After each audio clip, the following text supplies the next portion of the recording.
Macam dah jemulah makan nasi, apa kata kita masak makaroni pula hari ni.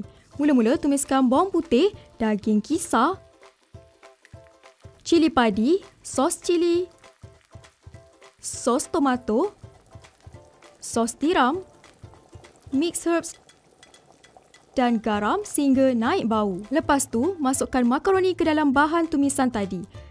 Jangan lupa tambahkan keju cheese de smoke untuk memberi aroma dan rasa salai yang sebenar. Gaul sehingga sebati. Tambahkan hirisan daun sup, makaroni goreng berkeju siap untuk dihidangkan. Jom kita buat makaroni bakar berkeju.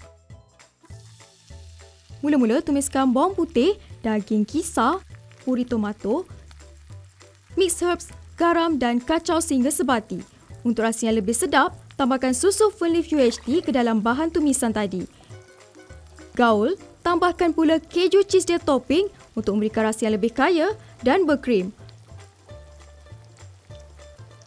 Masukkan makaroni yang telah direbus ke dalam kuali, tambahkan hirisan daun sup untuk mencantikkan hidangan. Masukkan makaroni yang telah digoreng ke dalam loyang, letakkan keju cheese dia topping di bahagian atas untuk hasil keju cair yang sempurna.